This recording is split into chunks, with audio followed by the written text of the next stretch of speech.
Did you know the Japanese Nintendo channel dropped a trailer last night on the Crown Tundra? Let's take a look. Butterfree, go! Yo, whoa, what is going on YouTube? It's your boy Dan, aka aDrive. I bring you guys a brand new video today, and today we're gonna take a look at a brand new Crown Tundra trailer that just came out from the Japanese Nintendo channel. Now there is some new footage in this, some never before seen screenshots. It's nothing mind-blowing, just to set up your expectations. I don't wanna deceive anyone here, but there is some new footage and some Pokemon that we haven't seen before in the Crown Tundra that maybe we thought were gonna come, but maybe didn't know for sure. So we've got some interesting insight here. I'm gonna break that down, and then I'm actually gonna talk about a couple things that I've wanted to talk about the Crown Tundra in this video, so we should have some fun there. Be sure to hit that like button down below if you guys enjoy this type of video, and make sure you guys subscribe to the channel if you're new. YouTube tells me that about 50% of you guys are actually not subscribed, and I post Pokemon videos every single day. If you find that you don't like me later on, you can always unsubscribe, but with the Crown Tundra coming out, I'm sure you want to be here for all of our amazing content that we're going to rock with. Without further ado, let's take a look at this trailer, let's break it down, and see what's good for the Crown Tundra. All right, let's do it. Snap those fingers, baby. All right, so we got the Galar Reggie. We're going to pan down. See that? So Walrein shown for the first time just now with some cool spiels. The Reggies, of course. Reggie Eliki, Reggie Draco, the Galarian birds, of course. And then they're showing off some Isle of Armor footage of Mustard, the Urshifus, kind of some of the landscape. That was a new shot there that we just saw. And then I think some of the explorations of these new raid dens that we're going to be taking a look at here as we move forward in Pokemon Sword and Shield, and of course, the Isle of Armor Crown Tundra. One thing I want to point out at the end, and we'll go through this kind of frame by frame here, is they actually have it indicated as 10/23. Now, I understand there's a lot of people who were confused on my last video where I called it the 23rd as the release date. It is technically the 23rd release date for Europe and for Asia. However, in the United States, it comes out late on the 22nd. So we don't know what time that is. Maybe it's 8 o'clock at night. Maybe it's 10 o'clock at night. For Eastern time, for Pacific time, it might be a little bit different, but just be mindful of that. It's not gonna be coming out super duper early in the day on the 22nd. So I'm more so looking at it as if it's coming out on the 23rd myself. All right, so let's go frame by frame, take a look and see if we see anything that was worth noting. There was a couple things that I did specifically want to point out to you guys that I thought was worthwhile. So again, I mentioned here, there is Walrein that we see for the first time. Walrein was a Pokemon that I think we've seen Sfeel, but we have not seen Walrein, so cool Pokemon there in the overworld. I find that this area to be interesting here. There's some kind of broken ruins. Maybe we're speculating a little too hard, but perhaps there's something to do with fossils here or something going on. This almost kind of reminds me of like the Training Lowlands or some of the areas in the Isle of Armor, but very interesting. And this actually goes to show that the Crown Tundra is not all ice-covered areas, right? I mean, you see up top there's a lot of snow and ice, but over here there's not a ton going on, so definitely some grassy areas as well. Calyrex, of course, the new legendary Pokemon.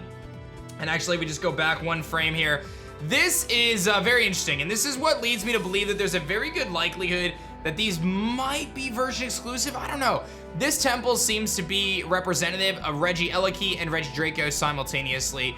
There's gonna be some question marks about what are the puzzles gonna be. Are there gonna be puzzles? How do you actually access these Reggie Pokemon? I thought that this was pretty interesting stuff to look at here though, and definitely something worth mentioning. It's just that it seems as though it is one temple. So maybe they're not version exclusives. Maybe you can access both from the same temple, or they are version exclusive, you only get one depending on the game you're playing. My gut says, I don't know what my gut says. I guess I'm hoping it's not version exclusive. Obviously, the two Reggies, of course, which we still don't know. And then the birds, a lot of speculation. Can we shiny hunt these Pokemon, both the Reggies and the birds? My speculation at this point is that we can indeed shiny hunt these Pokemon. We'll find out, won't we? And then as we kind of pan over, it shows some stuff from the Isle of Armor, so nothing too crazy there.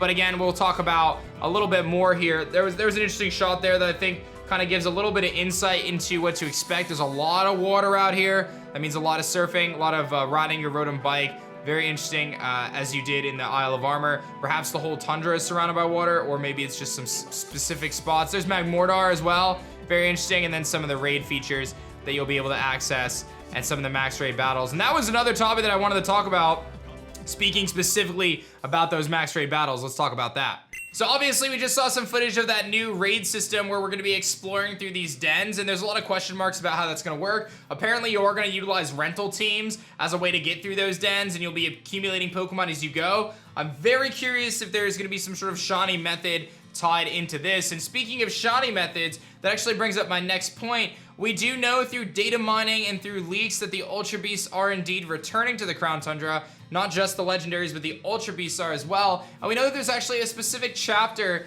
in the Crown Tundra dedicated to Ultra Space or the Ultra Beasts. Now, we don't really have a ton of insight as to what that means, how that's going to function. Will the Ultra Beasts come and infiltrate the Crown Tundra? Will we go to Ultra Space again? And then it actually poses the question, a game like Sword and Shield, which is very void of shiny hunting mechanics, really desolate when it comes to shiny hunting mechanics, will they bring back the Ultra Wormholes? Yes, the Ultra Wormholes were a really cool feature in Ultra Sun and Moon. In fact, one of my favorites, where you hop on the back of Solgaleo or Lunala and you ride through these different wormholes to ultimately shiny hunt or obtain various Pokemon like the Ultra Beast or like the legendary Pokemon. Would they bring back a feature like Ultra Wormholes? And I pose the question to you guys, would you be excited if they did that? Would you like to see Ultra Wormholes come back in Sword and Shield as a shiny hunting mechanic and a way to obtain Ultra Beasts? Otherwise, how are we going to obtain those Ultra Beasts? Are we going to go to Ultra Space, or are they just going to plop them on the map somewhere? Really, really interesting stuff. Maybe they'll be in the raid dens, which I think would be kind of meh. But we'll see what happens with that, but just something I thought was worth mentioning. Another very interesting question that really remains to be answered in the Crown Tundra is how the roaming legendaries are going to work. We know that all legendaries are going to return, but will there be roaming legendaries to begin with? We saw some really interesting footage of Articuno and the character seemingly looking at the Articuno as it flies around. Are the birds going to be roaming legendaries around the Crown Tundra? Will they just show up in the wild somewhere? That would be really, really neat for them to integrate. And then if they do that, will they add roaming legendaries like Entei, Raikou, and Suicune? How about the other birds? Roaming legendaries are something that have taken place in the Pokemon franchise for many years, starting in the Gold and Silver games, but also making an appearance, if I'm not mistaken, in the X and Y games. So it'll be really interesting to see what they end up doing with that. Will we see roaming Pokemon in the Crown Tundra, or will it just be, you know, kind of a little cinematic trailer where that Articuno flies above you? My guess is I could really see them integrating this. I talk a lot about how the wild area, the Isle of Armor, the Crown Tundra, is almost like a beta for Pokemon. It's a beta for the Pokemon Company to try out this open world style game for their next generation. And it'll be interesting to see how they try to integrate some of these mechanics and as they learn and test and develop on the Nintendo Switch console, making the games for the next generation.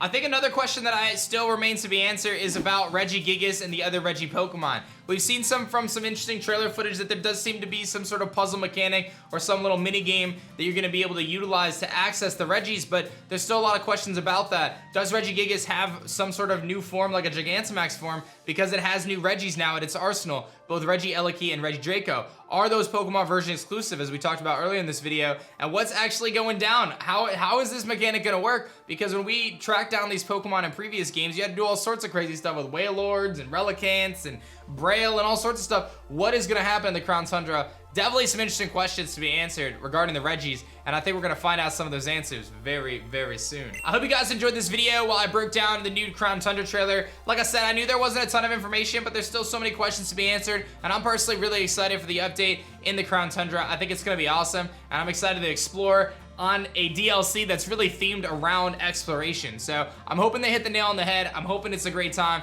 and I'm hoping you guys will be there to join me on the ride. Be sure to hit that like button down below. Subscribe to the channel if you guys are new. You might not even realize you're not subscribed, so just click that button. It does help me out, and I hope you guys enjoyed this video. I'll see you guys on the next one. If you guys enjoyed this video on the Crown Tundra, you should definitely check out this one right here. Otherwise, this video is pretty awesome too. Check out one of my videos and have yourself a great day.